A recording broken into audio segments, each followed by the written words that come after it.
criticized for remarks about attending a public hanging.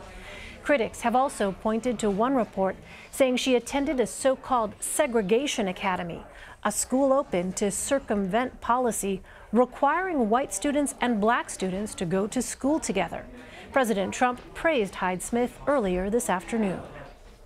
Well, I know her, and I know she apologized and she misspoke, but I will tell you this, I've known her for a period of time now as a senator.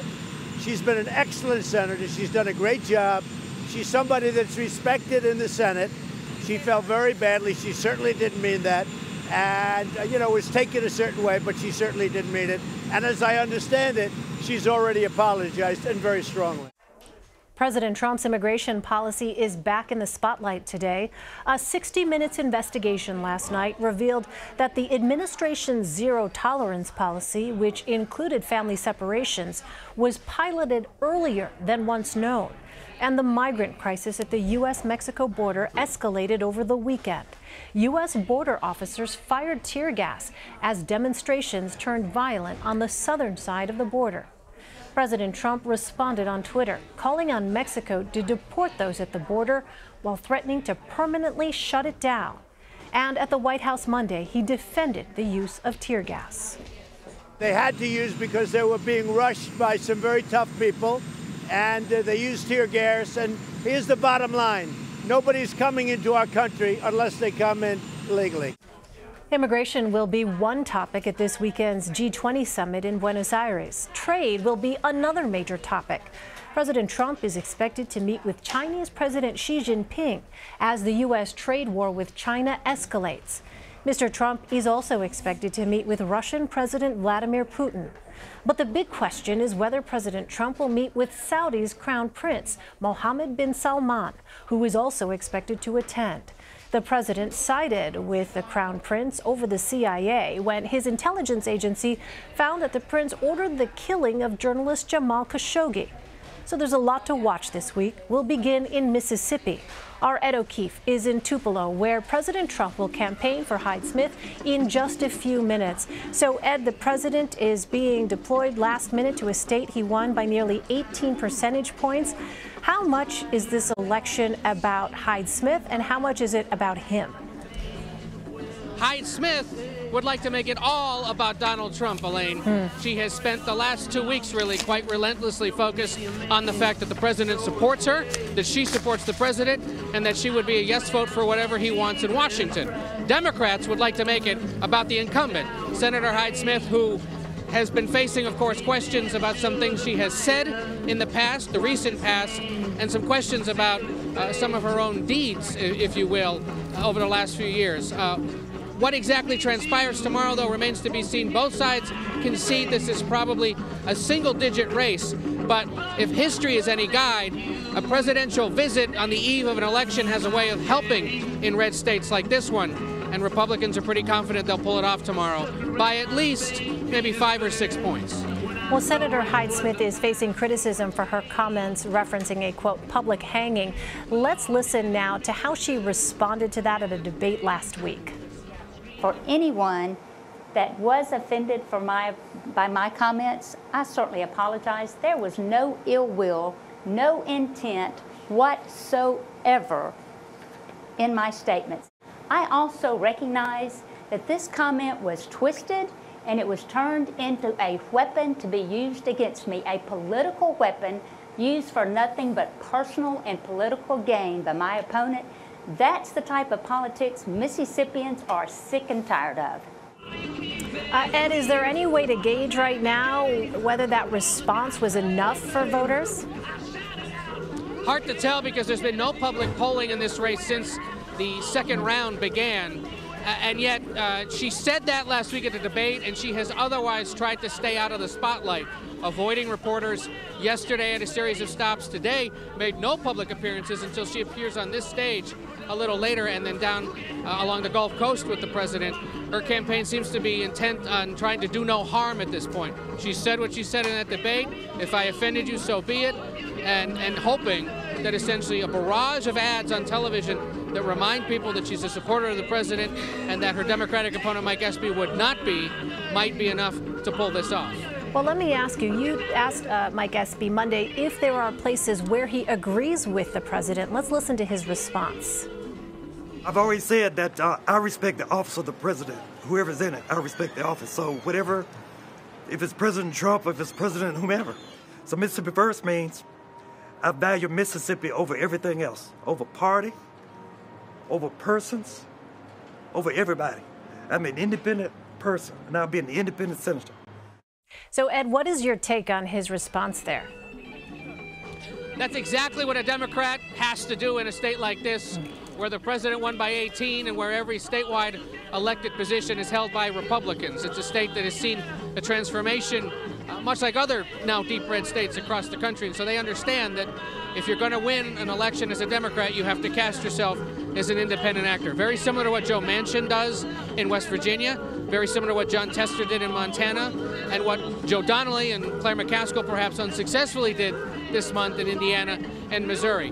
Remember, Espy was a member of Congress, the first black member of Congress from Mississippi since Reconstruction, elected in the late 80s, served into the 90s when he served as President Clinton's agriculture secretary. So he has a history of appearing on the ballot here and has maintained a relationship with both sides of the aisle, both politically and in the business community. So he's seen as somebody who could conceivably pick off enough support from either Republicans who are concerned about Hyde-Smith, as well as independents who are willing to vote for him because they know him, they know his family name in this state, and believe that he perhaps would be a better choice. But it's a tall hill to climb for him. No Democrat has been elected from Mississippi to the U.S. Senate since John Stennis back in 1982. Oh, well, Ed, there has been a lot of attention during the midterms about voting rights, and I wonder what role is that issue playing in this runoff election? Well, it became a sort of last-minute issue, Elaine, because of one of these viral video clips featuring the senator. She was caught earlier this month at an event at Mississippi State where she was talking with supporters about the possibility of expanding voting locations to college campuses. And she said something to the effect of, well, I'm okay with that, but I realize that some of my critics at those other campuses might not like me, and therefore maybe we shouldn't make it as easy for them to vote.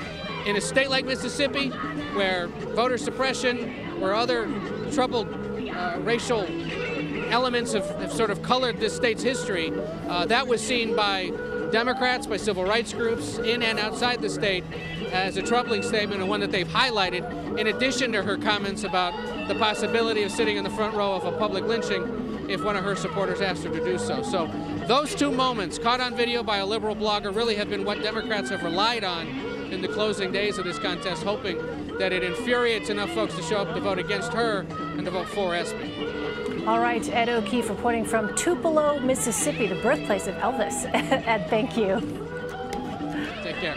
All right, let's bring in CBSN political contributors Sabrina Siddiqui and Zeke Miller. Sabrina is a political reporter for The Guardian, and Zeke is a White House reporter for the Associated Press. Welcome to you both.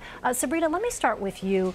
You know, when people think about midterm elections, they think, oh, that was so earlier this month. They can't believe these are still going on. But give us a sense here. Remind us what's at stake in this particular Mississippi runoff.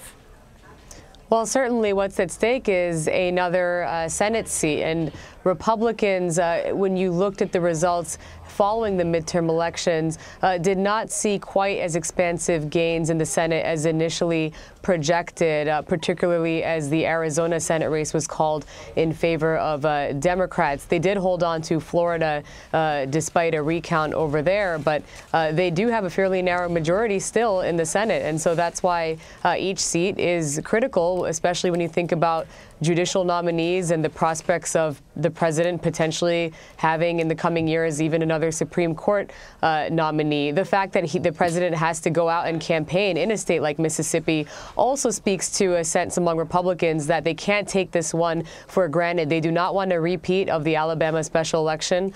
We're not looking at someone like who is quite as controversial as Roy Moore with Cindy Hyde-Smith, but certainly those comments have hurt her, and that's been reinforced by the polling tightening in the closing days. Yeah, Zeke, what about that? Because some Democrats are drawing comparisons to last year's Alabama special election between Republican Roy Moore and Democrat Doug Jones. What do you make those comparisons? I mean, you really can't draw that same level of comparison. Certainly, Cindy Hyde-Smith is no Roy Moore. Roy Moore was a longtime pariah in his own party, who in the waning days of that campaign was the subject of multiple national news exposés about his relationships with teenage women, and then subsequently was repudiated by Republican Party officials from the national level on down. The Republican National Committee pulled out and then came back in there in that race. That is not what is happening here in Mississippi. This is a close race because of the atmospherics, but it's also probably not going to swing to the Democrats for that same reason. It's Mississippi. Cindy Hyde-Smith is an incumbent. Incumbents have advantages. And that's the nature of that state. There is not the same sense of scandal around Cindy Hyde-Smith the way there was around Roy Moore. So you can't exactly draw the contrast. There's similarities, but the scale is vastly different. Well, Sabrina, this is the last election of the 2018 midterms. How would you assess the president's performance as a campaign surrogate this fall? Well, it's certainly been mixed, and I think that when you look at the Senate map in particular, Democrats were defending more seats. Many of those were in the rural states that the president won by double digits, Mississippi being one of them. In fact, his margin of victory in 2016 was roughly 17 points, which is precisely why, as Zeke noted, I don't think that this one is going to ultimately flip in favor of Democrats. But the gains in the House are nothing short of what you can now call a blue wave. Democrats have picked up a net gain of about 38 seats, with the latest concession being by Republican incumbent Mia Love in Utah earlier today. And then you also have several state legislatures that flipped, roughly 7, and governorships from Republican to Democrat. So certainly there is a sense that Democrats were able to capitalize on some of the momentum that was built out of this resistant movement toward the president. At the same time, we did learn that he has a fairly tight grip on the Republican base. They are still overwhelmingly behind him, and some Republicans who did hold on, especially in Florida, a lot of that had to do with the president's continued popularity within his own party. So certainly I think that's why you are seeing him campaign not just once but twice this evening in Mississippi, because he still does help drive up turnout. Turning to another topic here, the president on Twitter Monday morning criticized last night's 60 Minutes report about his administration's zero-tolerance policy at the southern border. Our Paula Reed asked him about the report this afternoon. In response to last night's 60 Minutes piece, you said your policy at the border was the same as the Obama administration's. It wasn't. You decided to prosecute. Say it again, what? In response to last night's 60 Minutes Yeah, so report. I'll tell you what. Obama had a separation policy. We all had the same policy. I tried to do it differently, but Obama had a separation policy, but people don't like to talk about that. Sure, it was different. You decided to prosecute everyone at the border. All right, so interestingly, Zeke and Sabrina, there was no specific sort of point-by-point rebuttal, either there or in a written statement that was produced by the White House when talking about that 60 Minutes report. But Zeke, from what we heard there from the president, what is the argument that he is trying to make? Well, the president is trying to walk that fine line between owning this policy that he is, by all accounts, fairly proud of being tough on the border, and wishes his administration would go even further in locking down illegal immigration across the U.S.-Mexico border, and then also the balance with the national outcry that we saw several months ago at its peak, but still persistent now with this child separation policy. And the president understanding, and certainly the aides around him understanding that is the sort of thing that can quickly become a stain on a president's legacy.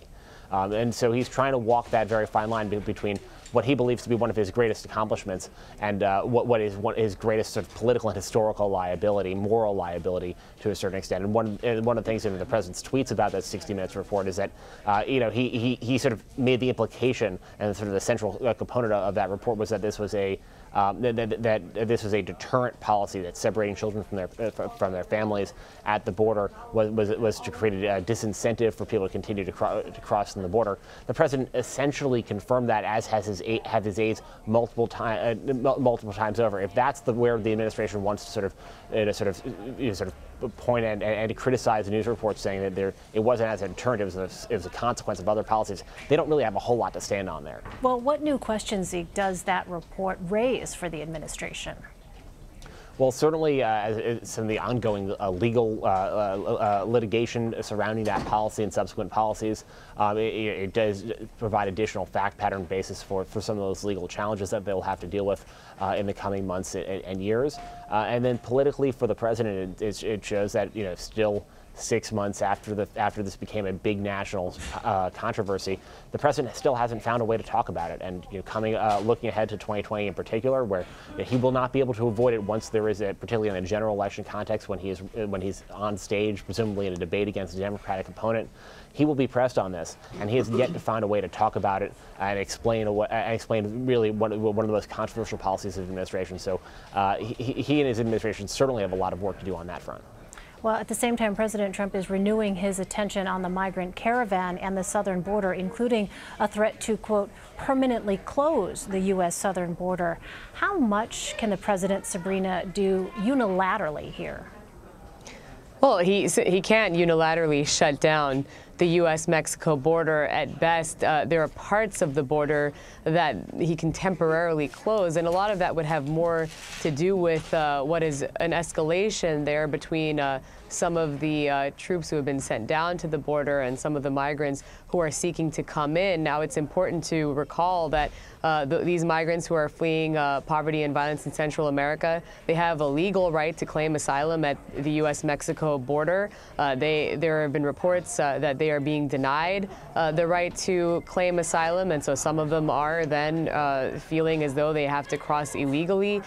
So a lot of the president's rhetoric doesn't exactly take into account existing international law as well as the circumstances around why these people are coming. And you've seen him in his tweets again try and paint a very dark portrait of criminals crossing the border, when there isn't evidence to support the notion that a lot of these people, which includes families, which includes toddlers and children, that they are criminals. So again, a lot of this has to do with the president trying to justify what is more of a draconian approach to immigration law, and I think much of it will be kicked over to the new Congress when they take form in January. But with a divided Congress, Republicans in control of the Senate and Democrats in control of the House, I wouldn't hold out any hope for any broad immigration deal. So the president's immigration rhetoric peaked right before the midterms and then seemed to dip. Sabrina, who is the audience now for this rhetoric on the migrant caravan? Well, it is interesting that after the midterms, suddenly we no longer heard about the caravan, at least for a brief period of time, because it really was a closing argument that the president and Republicans used to hope that maybe the politics of fear would drive some of their voters to the polls. And it certainly did prove somewhat successful with the Republican base. In the end, it was the second top-ranked issue among voters, with health care being the first. Now, I think that perhaps the president is eyeing the broader American public, particularly as the government funding deadline looms, and he is seeking money for his border wall, even as usual, amplifying concerns over a potential shutdown if he doesn't get that funding. Of course, he shied away from that battle in the past, despite talking tough. But the kind of rhetoric on immigration has mostly been more, I think it's resonated, I should say, more so with the president's base and not with the broader public. What about that border wall fight, Zeke? As Sabrina points out, you have the government spending deadline next Friday. The president wants that border wall money in it. What kind of battle do you think we'll see there? Well, we really haven't seen both sides stake out their positions yet. The White House, has had a long time to think about this and game out the options, their options, but they haven't really shown their cards yet. We don't really know where the president's going to draw the line in the sand again on this issue, or punt into a new Congress and try to cut some sort of deal once Democrats have firm control over the House. If past is prologue, the president will certainly try to, at least on Twitter, stir up a big fuss about this. But whether he will actually try to provoke a fight with lawmakers on Capitol Hill is one where we really haven't tip his hand yet. But the complicating factor, as you mentioned earlier, is that he will be out of the country for a big portion of that. He'll be in Argentina. It's big meetings with the leaders of China, Japan, Russia, others in Argentina. So that would be sort of critical negotiating period. And that's on one side. The other side is that there isn't a whole lot of leverage here to get Democrats to sort of eat something that they weren't going to, that they don't really want to support, because number one, they're going to retake control of the House on January 3rd, regardless of whether or not the government shuts down. Number two, it's not a full shutdown, and there are emergency authorities in place for the Department of Homeland Security here. So there's not a whole lot of leverage the president can wield other than sort of the symbolic notion of a shutdown that won't have a whole lot of practical effect for most Americans, unlike sort of the other shutdowns that we've seen over the last several years. Nevertheless, Sabrina, so in January it will be a Democratic House majority. So is December the last chance, basically, for the president to get funding for his border wall? Well, it certainly remains a non-starter with Democrats, and I think that one of the challenges in any form of an immigration deal has been that the president has insisted, for example, in exchange for protections for Dreamers, that there be funding for both the border wall as well as measures that would reduce even legal immigration. These were also measures he sought when initially Congress was looking at legislation to stall the administration or stop the administration from separating families at the U.S.-Mexico border. So he really hasn't backed off these two issues as priorities, but it's certainly the case that House Democrats would not see any reason to give away measures that are not only non-starters with most Democrats, but also would enrage immigration advocates who have been pinning their hopes on Democrats to at least use what will now be more bargaining power to try and secure some protections for Dreamers and other undocumented immigrants in this country. But again, I think as Zeke pointed out, the White House isn't really showing its cards. The president often does talk up the notion of a shutdown. He likes to sort of play up that drama, but he really isn't going to be here as a lot of these details are hashed out. And in the past, he has shied away from ultimately forcing a shutdown over the wall. So we'll see if that remains the case, or if he is going to take what would potentially be a very unpopular move and force a shutdown right before the Christmas holidays. Yes, perhaps we should be clearing our calendars just in case. Let's hope not. All right, we mentioned that later this week, President Trump will travel to the G20 summit. Sabrina, what storylines are you watching there? Well, I think all eyes are on the president's potential meetings, both with the Chinese president as well as with Vladimir Putin, and because of especially the lingering fallout from the trade wars with China, and just the attention, of course, that was drawn toward the president's summit with Putin in Helsinki this summer. But the trade war, I think, is really top of mind for a lot of the leaders who are coming to this summit, because there are very real concerns that there is an escalating, perhaps global trade war on the horizon. They're hoping that there might be some sort of ceasefire between both the president and President Xi of China. I think a lot of it also has to do with the retaliatory tariffs that are now hurting American manufacturers. So perhaps the announcement that we saw from General Motors that they're shutting down some plants could prompt the president to rethink some of the trade policies that he has enforced. But so far, the White House has shown no signs of backing down. Yeah, I mean, Zeke, does the administration see an opportunity to rein in its trade war with China this weekend? You know, this would be the easiest off-ramp. There's a whole new round of tough tariffs set to kick in the new year. If it goes down that path, you can sort of see this snowballing and sort of having global effects, exacerbating the existing market pressures as we're seeing right now. But you know, this is the moment both sides seem to have set. Negotiators have been on the ground in Buenos Aires for a couple of weeks now, as they've tried to hash out the framework of a potential deal. The president's continuing to hold the door open to that. But what's kind of striking also about this is that, you know, while there's sort of maybe the A and B plot of this meeting, you know, the president's meeting at the G20 is coming along, is set against the backdrop of all these other major foreign policy challenges for the White House and for the world, really, whether it be Brexit, the ongoing tensions between Russia and Ukraine, and MBS, the Saudi crown prince, will be there just 2 months after the Saudi government's role in killing a journalist. So there's all of these sort of swirling foreign policy crises, sort of similar in crises that will be on the agenda when the president goes down at the end of the week. And that'll be interesting to see how he manages them, how he prioritizes them. Does he address all of them? Does he skirt some of the others? And that'll be something to be watching. Yeah, people will be watching very, very closely. Sabrina Siddiqui and Zeke Miller, thanks to you both. Thank you. A quick programming note, we will have full coverage of the Mississippi Senate runoff election all day Tuesday with special coverage right here on Red and Blue and, of course, full results coverage tomorrow night. Coming up, a former Trump campaign aide reports to prison in connection with the Mueller probe. We'll take a look at where the investigation stands now. You're streaming Red and Blue on CBSN.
An associate of Roger Stone told the media Monday that he's refusing to sign a plea deal offered by special counsel Robert Mueller.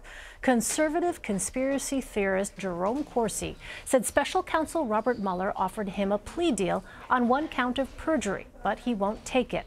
The special counsel reportedly has evidence that Corsi knew in August 2016 that WikiLeaks had obtained stolen emails belonging to then Clinton campaign chair John Podesta.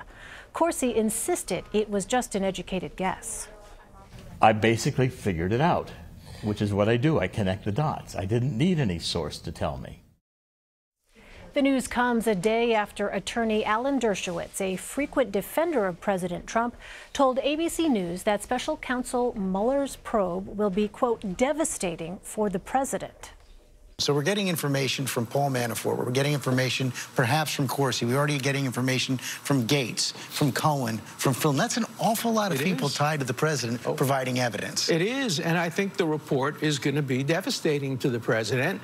When I say devastating, I mean it's going to paint a picture that's going to be politically very devastating. I still don't think it's going to make a criminal case because collusion is not criminal.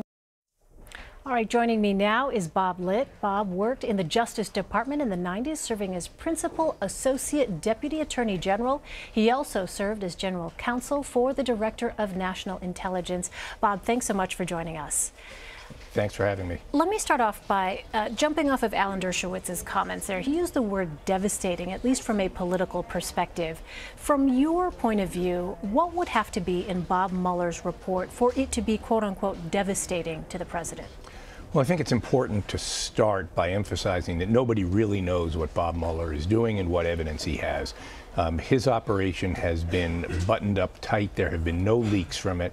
So what we're seeing is reflections of what witnesses are saying, what targets are saying, and we don't really know where he's going with all this.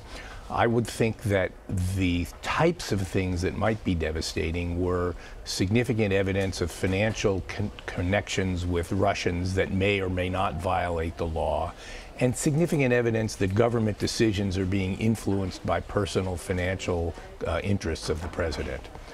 There's also the question of whether there'll be a persuasive case made that the president sought to obstruct justice in connection with Mueller's investigation. And finally, there's the whole original question of what happened between the Trump campaign and Russia in connection with the 2016 election. Right. There's so much that we don't know at this point.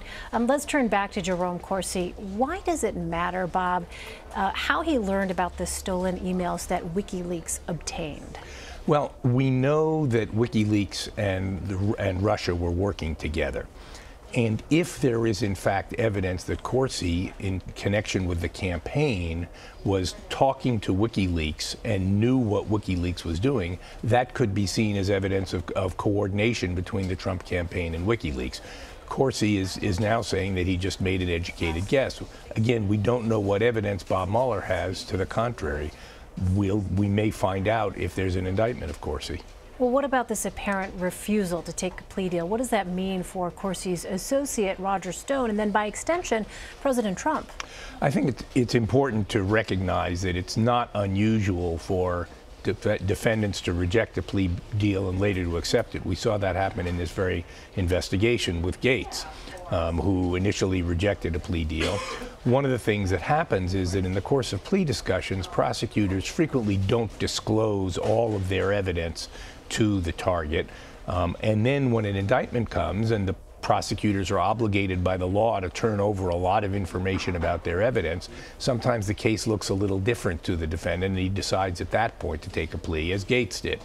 So I think we need to wait and see what happens. But obviously, Corsi is a potential witness against Roger Stone if there's a case against Stone. But we can't read too much into it yet. Correct. We're expecting to get details tonight from Special Counsel Mueller about Paul Manafort's cooperation here with the investigation. What is it that you are going to be looking for in that filing? Well, there was a press report a week or 10 days ago that suggested that Mueller was unhappy with Manafort's cooperation. Again, that we don't know whether that was coming from Mueller or coming from some. We know it wasn't coming from Mueller because Mueller doesn't talk, but we don't know where that information came from. But Manafort, as the chairman of the campaign, is obviously well positioned to talk about what kind of contacts there may have been with people like Roger Stone and what the president knew at the time. So I think what Mueller says about this may be an indication of where he thinks he's going with his investigation. Well, meantime, former Trump campaign advisor George Papadopoulos reported to prison Monday after a judge denied a request to delay his 2-week prison sentence. Given the relatively short length of time behind bars here, Bob, what should we expect from other special counsel sentences down the line?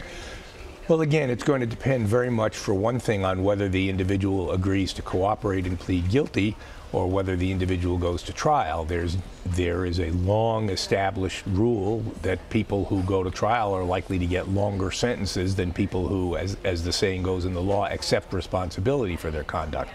Papadopoulos got a very short sentence, in part because the judge was impressed at sentencing with his acceptance of responsibility for lying, which he now seems to be backing away from.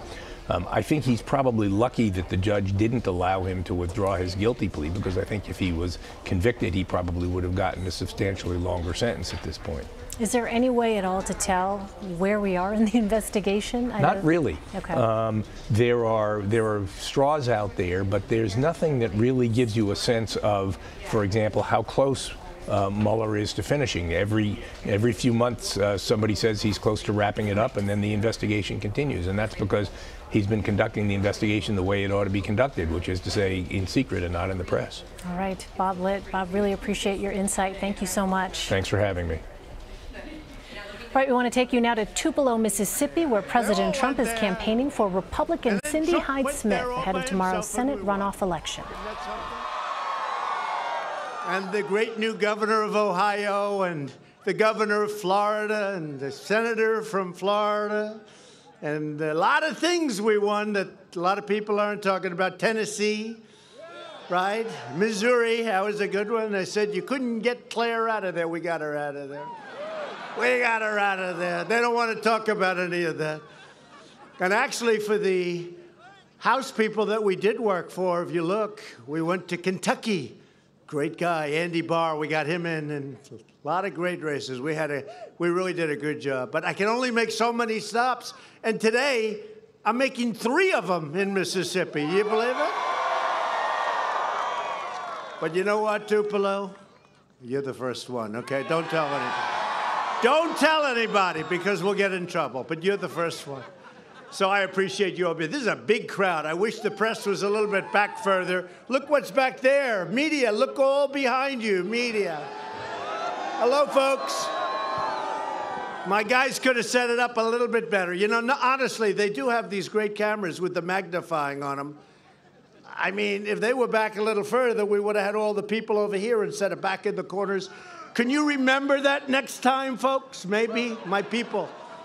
My people. Sometimes my people let me down. That happens a little bit, you know? But for the most part, I'll tell you what, we are doing great.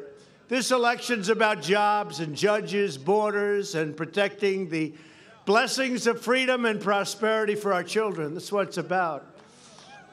It's about getting a great new senator. That's also what it's about. She's been there for a little while.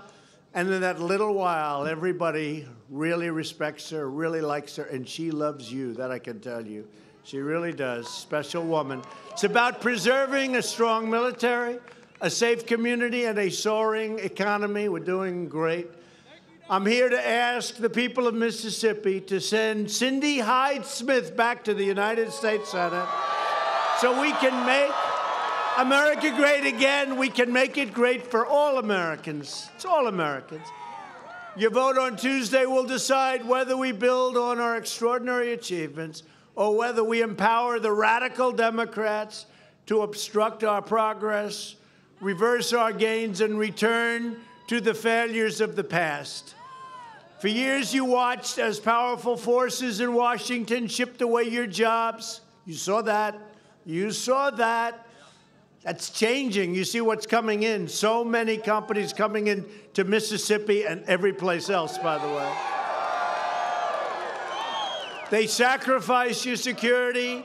You notice our hey, by the way, excuse me. Are we doing okay on the border, folks? Not going to have it. You got to come into our country illegally.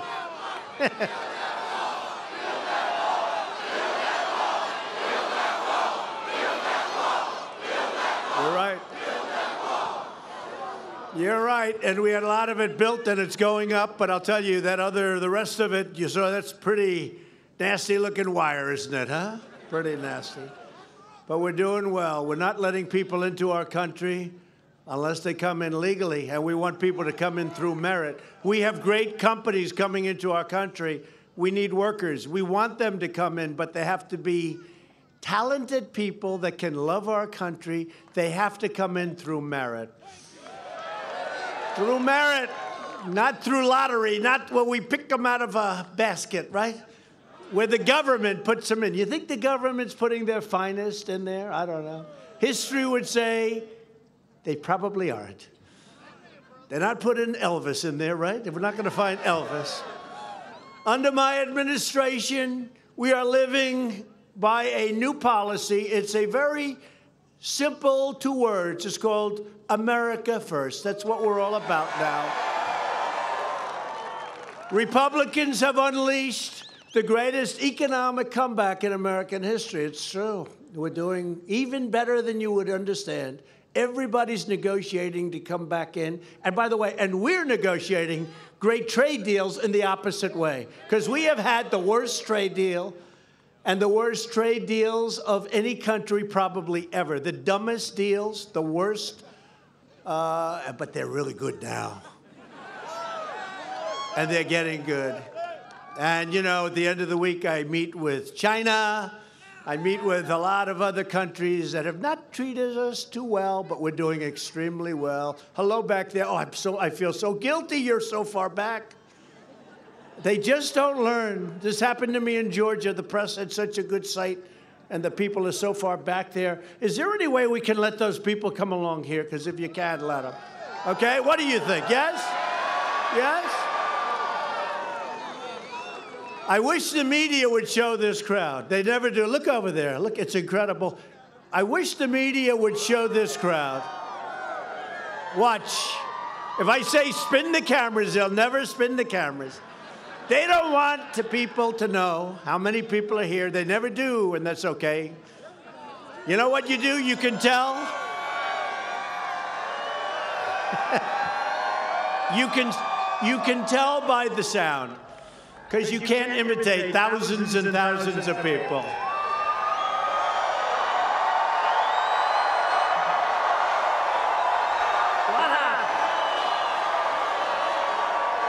That's right. She just said, the First Lady tells me about the sound. More Americans are working today than ever before in the history of our country. Think of that, today. More Americans are working by a lot. We've created 4.5 million new jobs, and we have lifted 4.3 million Americans off of food stamps. The unemployment rate just hit the lowest level in more than 50 years, and soon we'll break the record, we hope.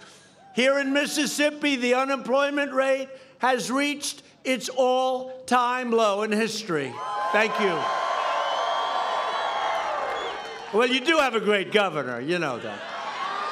You have a great governor who's here, I think. He better be here, right? Where is he?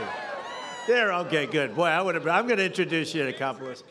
But he is one hell of a governor, and he loves his state. Last month alone, 10 states hit their lowest unemployment rates in the history of our country. Nationwide, African-American unemployment has reached its lowest rate ever recorded. African-American youth unemployment has reached an all-time historic low. The African-American poverty rate has reached the lowest level ever recorded. This is under Republicans, folks. Please remember, the home of Abraham Lincoln, the Republican Party. Under Republican leadership, America is booming, America is thriving, and America is winning again, winning like never before. We're respected again. We're respected again as a nation. On Election Day, we made history by expanding our Senate GOP majority. You never hear that. We have a great, please vote tomorrow. You know, you got an election tomorrow. It's going to be, I think, a very big day for Cindy and for the Republican Party and for the country. Got to get out of there. Don't take any chances. A lot of people think we're going to have a big win. Don't take any chances. That's happened many times before. Gee, we don't have to vote tomorrow. Right, Phil? We know all about it. We don't have to vote tomorrow. That never works out well when you have that. Just assume you have to vote. You have to get out there or send out your ballots or do whatever you have to do, but just get them done. We cannot allow Nancy Pelosi and Chuck Schumer to erode that victory by winning the great state of Mississippi. That's not possible. Is that possible? I don't think so. No, this Senate seat is for a very, very special woman who's going to do a special job, and she votes for us, and she votes for Make America Great Again, and she votes for America First. The platform of today's Democrat Party is radical socialism and open borders. I don't think we like open borders. You know, when you look at the news at night and you see what's happening at the border, and you know, for many years this has been flowing in. Now, people are coming up here because our economy is doing great and all, but for many years, this is what's been happening. They just came right through. But they're not coming through anymore. Lest they come through legally. If you want more jobs and less crime, then you have to vote Republican. We are honored to be joined today by several incredible Mississippi Republican leaders. And this one is really a friend of mine for a long time. He just finished the African American Museum, and we went through it a few months ago when it was opening, and he was so proud of it. And just the people, everybody loves this guy. He's a special guy, special man. Governor Phil Bryant. Phil, come here. Come here, Phil. Come here. Come here, Phil.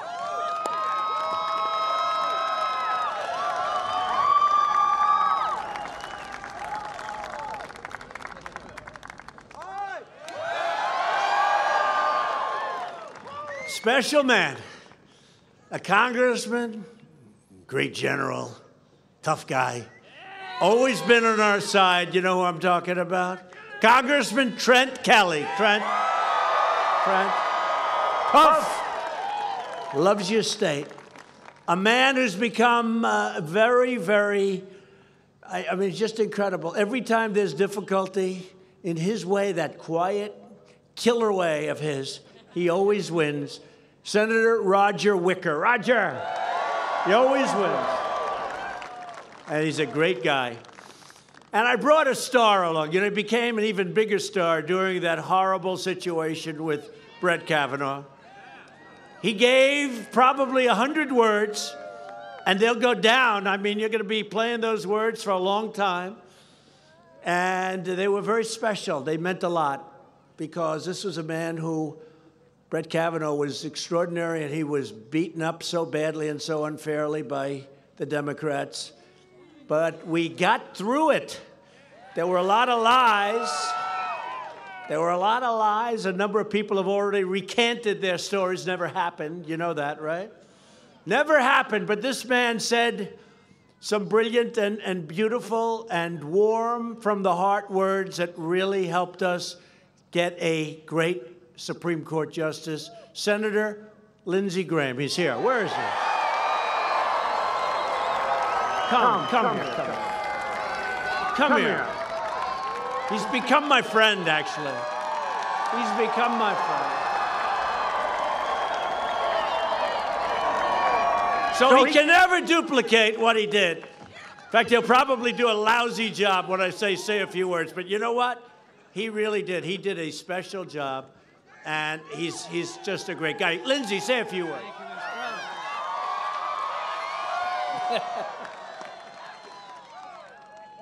Are you ready to vote? When Kavanaugh needed your senator, she was there. I want you to remember what they will do on the other side. I want you to show up Tuesday. We're going to start over in 2019. And if you like Kavanaugh, there's more coming.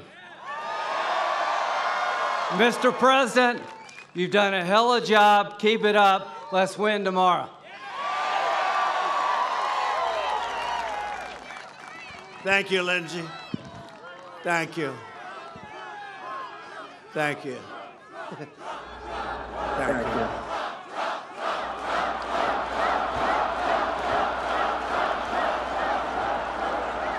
Thank you, Lindsey. So we're here tonight to support a truly incredible leader, a tireless champion for all of the people of Mississippi. And if I could, I'd like to have her just come up for a few seconds and say a few words. Then we're going to make a trip. We're going to do 2 other stops, so we're going to have a little fun in Mississippi. You know? I said, I don't need my coat. What do I need a coat? I'm going to Mississippi. I'm glad what's going on with this weather today here? Huh? What's going on? So I'm going to ask Cindy to come up, and she's great on tax cuts, tough on the border. She loves our military. She loves our vets. And she always supports our tremendous judicial nominees. And I will tell you, Cindy, come on up, Cindy. She stood up to the Democrat smear machine. And she voted yes on Brett Kavanaugh. It's so important. Cindy, please say a few words. Thank you very much. Thank you. Thank you, Mr. President. I tell you, it is great to have the President of the United States right here in Mississippi. And what a great crowd he has. What a great crowd you've been. Thank you for coming out. You know, I said early on, this campaign is not about me. It's about you. It's about the people of Mississippi and what you believe in. Lower taxes, less government, less regulations, supporting our veterans, supporting our military, supporting our law enforcement, standing up for pro-life issues. Yes. It is about defending the Second Amendment rights every single day. You know, I think I've given you one big reason that I can ask for your vote tonight, because I've worked very, very hard for you. I have stood up for you, and you know I will continue to stand up for the conservative values of Mississippi. You know, I am honored to have President Trump's endorsement. I'm honored to have Governor Phil Bryant's endorsement. But the endorsement that is most important to me is your vote tomorrow, your endorsement. Please tell all of your friends, your coworkers, your family, everyone you know. Send a text to everybody in your phone. Let them go vote tomorrow. Remind them to go vote tomorrow, because I will stand for your conservative values, and that is what's on the ballot tomorrow. I'm so honored to serve as your U.S. Senator, and I am asking all Mississippians to give me your vote tomorrow so I can continue serving your United States Senate to protect our conservative values. Thank you very much.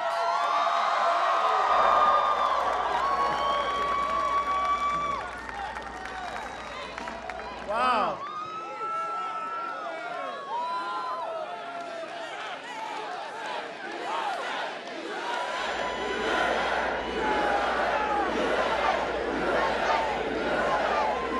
Thank you very much, Cindy. That was a great job. That was a great job, by the way. Cindy's far left opponent, he's far left. Oh, he's out there. How does he fit in with Mississippi? But I could go over this, but how does he fit in? Mike Espy opposed Justice Kavanaugh. Espy will vote in total lockstep with Schumer, Pelosi, the legendary Maxine Waters, and the special interest bankrolling his campaign. Espy supported one of the largest tax increases in American history, you know that. He co-sponsored legislation that provides late-term abortion on demand, you know that. He backed a total government takeover of health care, and he even sponsored legislation to provide free taxpayer-funded health care to illegal aliens, which I'm sure you love paying for that. Mike Espy would rather protect illegal aliens than the people that live in Mississippi and Mississippi workers. It just can't work that way. You know, we want to be nice, and we all have a big heart, but it can't work that way because it doesn't work. No matter where you go in the world, that doesn't work. We don't need to give Schumer another vote to block our judges and abolish our borders and stall our wonderful nominees. We have great nominees. We have to get them through. Cindy will be with every single one of them. These are the top people, judicial people, and other people anywhere in this country, anywhere in the world as far as I'm concerned. Also at stake in tomorrow's election is your Medicare benefits.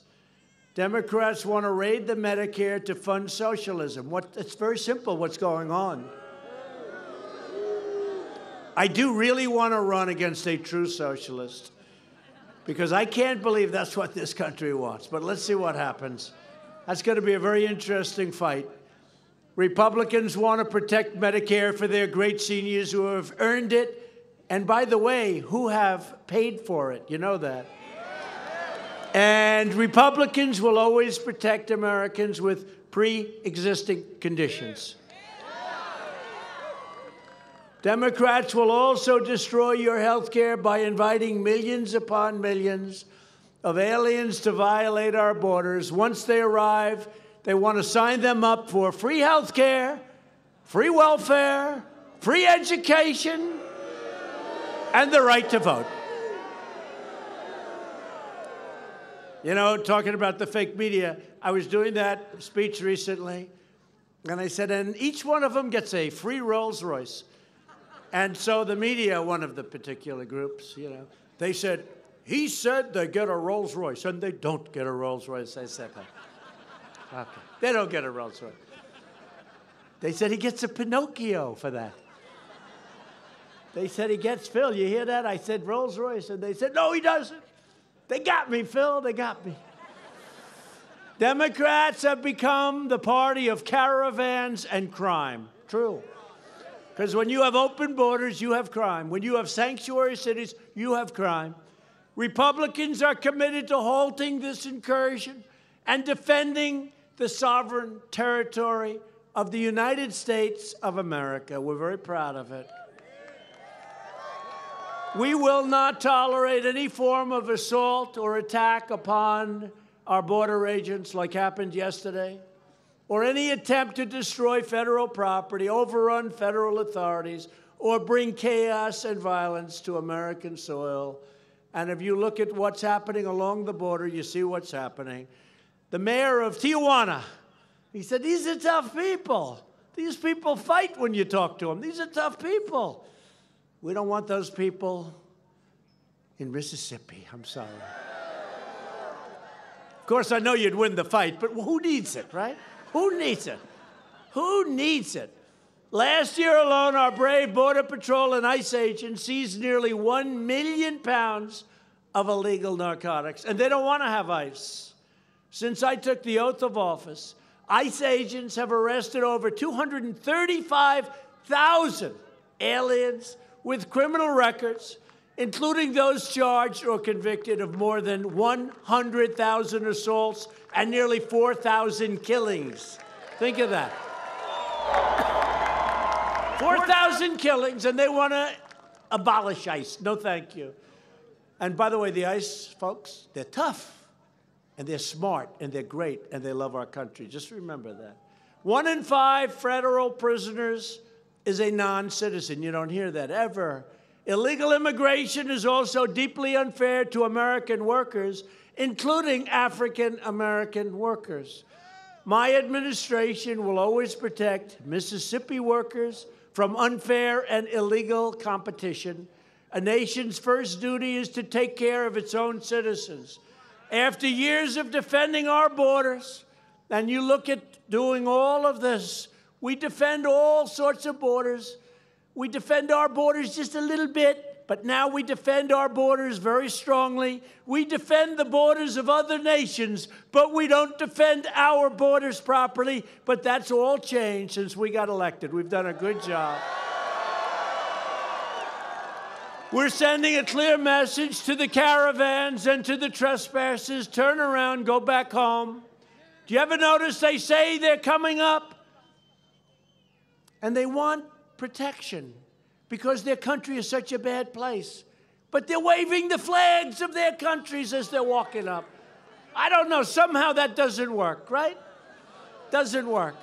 They're waving the flags proudly of their countries, but they want to get out of their country because it's so bad. Democrats even support the sanctuary cities that unleash known criminals and gang members onto our streets. Republicans believe America should be a sanctuary for law-abiding citizens, not criminal aliens. We want to end sanctuary cities. And we've actually started big sections of the wall, but we want to finish the wall. We got to get funding from Congress. And if this isn't the right time to get funding, when you look at what's happening at the border, there'll never be a right time. So we're going very strongly for funding for the wall. And Lindsey and everybody is just, I mean, your great congressman, by the way, is one of the leaders of that. Thank you very much, General. Thank you. Funding. Tomorrow's election is about safety and it's about jobs. The state of Mississippi lost over 40% of all manufacturing jobs following the disasters of NAFTA, one of the great disasters of all time in terms of trade, and China's entrance into the World Trade Organization. They were flatlining, and they joined the World Trade Organization, which was actually meant for them, to take advantage of us. And they went like a rocket ship. And it became the China of today. But today, we're doing much better than China. Since they joined the WTO, we've racked up $4.5 trillion in trade deficits with China. That's for the years that they've joined. 4.5 trillion. Not billion, not million, trillion. You know what that is? Nobody even knows how many zeros in a trillion. So many, you don't have time to write them. Year after, that's all going to change. Year after year, politicians ran for office promising to fix our horrible trade deals. And I took it on. And that's right. When they charge us a tariff, we charge them a tariff now, okay? And we're going to be introducing legislation on that very subject. When we charge them, you could call it a mirror tax, you could call it whatever. But isn't it crazy that China and other countries, China's the biggest, but other countries, we make a car, send it to China, there's a 25% tax. They make a car, send it to us, there's almost no tax, okay? Other than that, it's a very fair deal. Then they get elected, these politicians, and they do nothing other than let other countries continue to rip us off. And I don't blame other countries. I don't blame China. I don't blame Japan. I don't blame South Korea, who we protect, and we still lose a fortune on trade. I don't blame these other countries. I blame our past leadership for allowing these other countries to get away with it. So I'm not like other politicians. I can't even believe I'm calling myself a politician, but I guess that's what I am. Hey, look, I went, and look, I guess, am I a politician? I don't know. All I know is this. I ran one time, and I won. That's all. One time.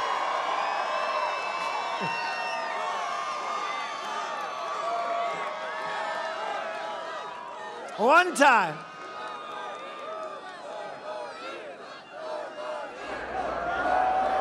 Thank you. Thank you. You know what the new slogan is? So it's Make America Great Again, right? New slogan is Keep America Great.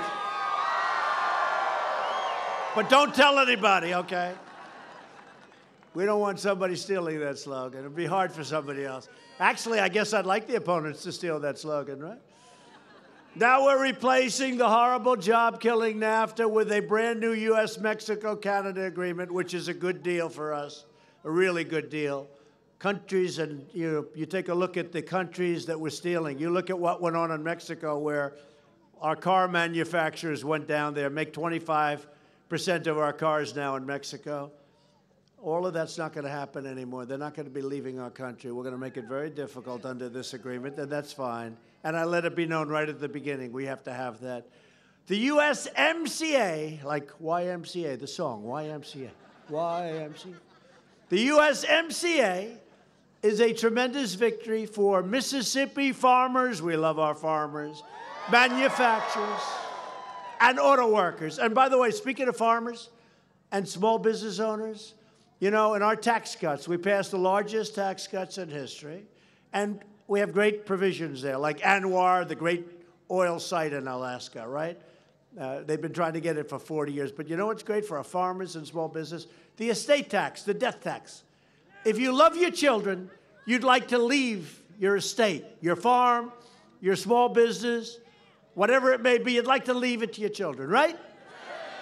Without being taxed, where they have to go out and borrow to the hilt. Well, guess what? You have no more estate tax to pay. You have no more death tax to pay. Okay? You have no more death tax to pay. So if you like your children, it's great. If you don't like your children, don't leave it to them, and therefore the tax, don't even think about it. Didn't help you very much. Who here does not like their children? Anybody? I don't see one hand. There's nobody? Got to be somebody. Back there, see, in the very back corner, look. No, it's a great thing. That's something that we get that we don't talk about much, but that's a big thing. People leave their farms and other things to their children. Their children have to pay the taxes. The taxes are staggering. They go out and they borrow money and they're in debt, and a lot of times it didn't work out. You don't have tax to pay anymore. You have nothing to pay on those farms and small businesses. Under my administration, we've created 500,000 brand new manufacturing jobs. Remember, we weren't going to be able to create any because under the previous administration, they said manufacturing's never coming back. It's gone. You need a magic wand. Well, we found the magic wand, and that's actually going to be increasing by a lot in the next short while because we have a lot of companies moving in. We've also taken the toughest ever action against the abusive trade practices of many other countries. They were abusive. Nobody did anything about it. I mean, they either didn't have a clue or they didn't care. America is respected again. We are respected again. It's a whole different ballgame. We've taken bold action to reduce the cost of health insurance for the first time in years. Health care premiums are coming down. You just remember that. We've worked hard on that. Secretary Azar has done a fantastic job. And right here in Mississippi, we've opened up new affordable alternative plans that are up to 56% cheaper than the disaster known as Obamacare. And to help critically ill patients get life-saving treatments, we passed Right to Try. You know what that is? It's a terror. Hopefully nobody needs it. But people that are terminally ill, we have the greatest medicines, the greatest doctors in the world, and we have a pipeline, but it takes years to get approved. We've cut it in half. We're going to be cutting it again in half. But it used to take 15 years. Now it's way down, but it's still years. And they have some cures that really look good. I mean, they look like they're going to work out. If a patient is terminally ill, you're now going to be able to have access to those potential cures, which is great. There's that medicine. Previous to 4 months ago when I signed it, it wasn't, you'd have people, if they had enough money, they'd go to all parts of the world. They were looking for hope. All over the world. They go to Europe. They go to South America. They go to Asia. Now they sign a piece of paper. They immediately get taken care of. And by the way, Phil, we've had some incredible results already. So we've had some incredible results. We passed Veterans' Choice for our veterans. 44 years they've been trying to pass it. So now it gives you the right to see your private doctor or a private doctor immediately. If you're standing in line for 10 days or 2 weeks or 6 weeks, you have no idea. The numbers are horrible. And now if you have to wait, you go out and you see a private doctor down the road, down the street, across the street, and you get taken care of immediately. No more waiting online for, I mean, numbers of days and weeks, that's hard to believe. People would stand in line and they're okay, not bad, and they have to wait so long they'd be literally terminally ill by the time they got doctor's care. Now you go outside, you get a doctor, and we pay for it, and it's a great thing. Another is the landmark VA accountability law. Over 40 years they've been trying to get this, and we got it done. That's where people that abuse our great veterans in the hospitals, and there are people that are sickos, they do it. We look at them and we say, get out of here, you're fired, get out, and worse. We secured, through the help of Lindsey Graham and everybody, Roger, we secured $700 billion and $716 billion to fully rebuild our great United States military, and we gave our great warriors their largest pay raise in more than a decade. And at my direction, the Pentagon is now working to create the 6th branch of the American Armed Forces. It's called the Space Force. And today, we just landed on Mars. Did you hear that? We just landed. They were celebrating at NASA. We have reawakened NASA, and that's a good thing. And we're also letting rich private guys, I don't know, a lot of the rich guys like rockets. So we charge them rent. Go ahead, build all the rockets you want. That's good for us, right? Just make sure you have an American flag on the rocket. So I withdrew the United States from the horrible one-sided Iran nuclear catastrophe deal. And we have just recently recognized the capital of Israel and opened the American embassy in Jerusalem. Presidents for years, many, many decades have been saying they were going to do it. They never did it. And I understand why. It's not easy to do it, but we got it done. In fact, we just opened up the embassy, if you can believe that. It's probably about 20 years ahead of schedule. Together, we've made unbelievable progress, and we are just getting started. But we need every last Republican vote in the U.S. Senate. Only with a solid Senate GOP majority can we defend your tax cuts and defend your regulation cuts and your Second Amendment, which, by the way, is under siege, in case you haven't noticed. Protect your Medicare and Social Security, confirm your great judicial nominees, and save our courts with incredible pro-Constitution judges. We will fight every day to secure the border, to stop illegal immigration, to pass Kate's Law, end sanctuary cities, end chain migration, cancel the visa lottery, and keep the criminals and drug dealers and terrorists the hell out of our country.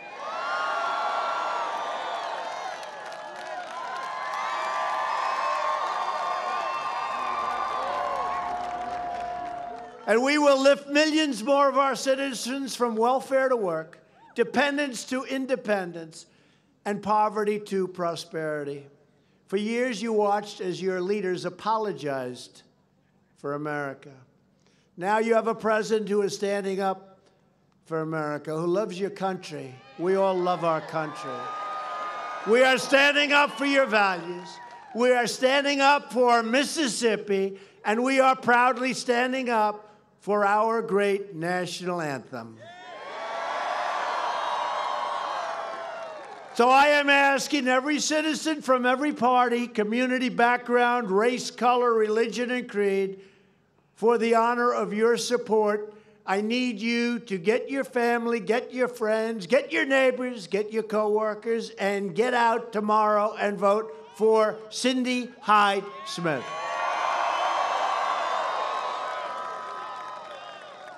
Ours is the greatest political movement, can you believe this, where we started 3 years ago. In political, think of it, in political history, we've never had a movement like this. Look at this crowd today. I mean, in theory, this should be considered a little bit of an off election. And here we are. I don't know how many thousands of people this is, but it's a lot of people. And we have a massive crowd. We're going over to Gulfport, and we have a massive crowd there. It's the same thing. This is a movement like this country has never seen before. This is a movement like almost no country has ever seen. And we have a lot of bad people. We have a lot of phony stuff, like the Russian witch hunt garbage. We have a lot of things going on, and there's never been a movement like this because it's about the people. It's about what we're doing and what we've done. It's about delivering safety and opportunity for every family. It's about building a brighter future for every man, woman, and child all across our magnificent land. And it's about coming together as one proud American family. We stand on the shoulders of American patriots who built the highways, linked the railroads, dug out the Panama Canal, won 2 world wars, put satellites into space, landed on Mars today, and landed an American astronaut on the face of the moon. Our ancestors defeated fascism, vanquished communism, delivered millions into freedom, and built the greatest and most powerful military in the history of the world. And our military, very shortly, will be much more powerful than it ever was before. And because of that, hopefully, we'll never have to use it. We are Americans, and there's nothing beyond our reach. The heroes who came before us did not shed their blood, sweat, and tears so that we could sit at home while others try to erase their legacy and destroy our proud American heritage, a heritage like nobody has. For the sake of our freedom, for the sake of our children, We are going to work, we are going to fight, and we are going to win, win, win. We will not bend. We will not break. We will never give in. We will never give up. We will never, ever back down. We will never surrender. And we will always fight on to victory. We are one people and one nation with one glorious American destiny. We all share the same home. We all share the same heart. We all salute the same flag. And we are all made by the same Almighty God.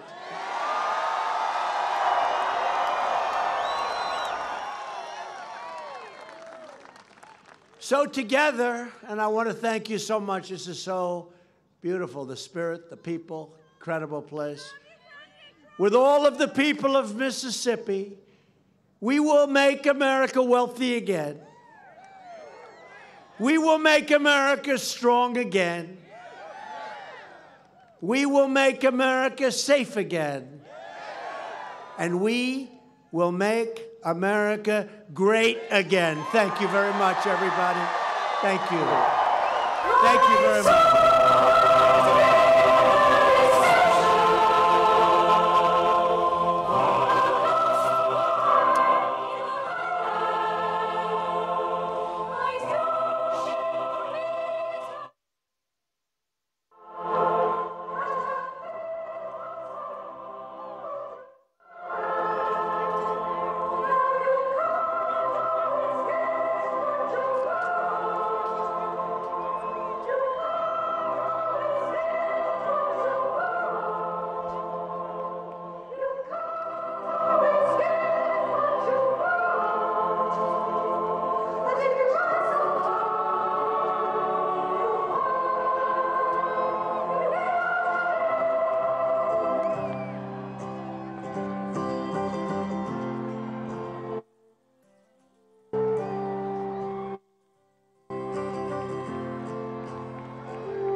At the reception, a glass of wine in her hand. I knew she was gonna meet her connection. At her feet was a footloose man. You can't always get what you want. All right, we've been watching President Trump at a rally for Republican Senator Cindy Hyde-Smith ahead of Tuesday's special election. Earlier Monday, CBS News political correspondent Ed O'Keefe caught up with her opponent, Mike Espy. He's the Democrat. Here's the Democrat on the possibility of his party flipping the historically red seat blue. My path to victory is to get the most votes. And you speak as if I'm only getting black votes.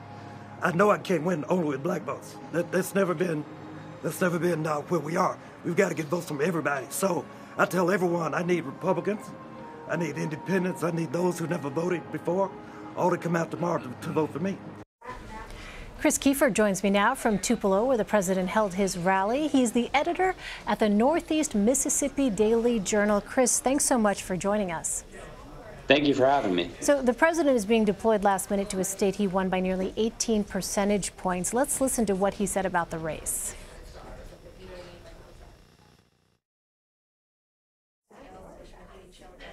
Apparently we don't have it, but we heard the president in the past talk about Cindy Hyde-Smith as being someone who has been a supporter of his. And I wonder, how much is this election about the president? Yeah, that's really what it's been all about, particularly on her side. On Cindy Hyde-Smith's campaign has been all about the president and her support of the president. She really hasn't come out with any policy proposals. She hasn't really campaigned on, even her background. She's the first female senator in Mississippi history. That fact has really not gotten any attention from her campaign. She's kind of risen up. She's a farmer. She was state agriculture commissioner. You don't really hear any of that. Really, her whole message throughout the campaign has been her support of President Trump and his support for her. Well, what about on the Democratic side? Our Ed O'Keefe also asked Espy Monday if there are places that he agrees with the president. And let's listen to his response. I've always said that I respect the office of the president. Whoever's in it, I respect the office. So whatever, if it's President Trump, if it's President whomever. So Mississippi First means I value Mississippi over everything else, over party, over persons, over everybody. I'm an independent person, and I'll be an independent senator. What do you make of his comments, Chris? That's really been the focus of his campaign. You know, on the flip side, has been really trying to run as an independent. He, of course, was the first African-American elected to Congress from Mississippi since Reconstruction. And he did so at the time with a lot of crossover vote.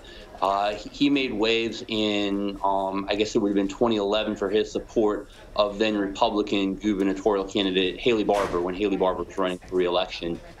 So he's always kind of framed himself as that, and that's really been his big focus, you know, running as a more of a middle-of-the-road candidate, which is more you know, conducive in Mississippi. What's been interesting on that is, you know, whereas nationally a lot of Democrats in the midterm elections were kind of running against President Trump, in Mississippi, where, as you said, the president won by almost an 18% margin, you know, the two candidates on the Republican side has been all about her support for President Trump, and on the Democrat side really has not been an anti-Trump campaign. It's been more of an issue-driven and really has kind of stayed away from the president in a lot of his remarks.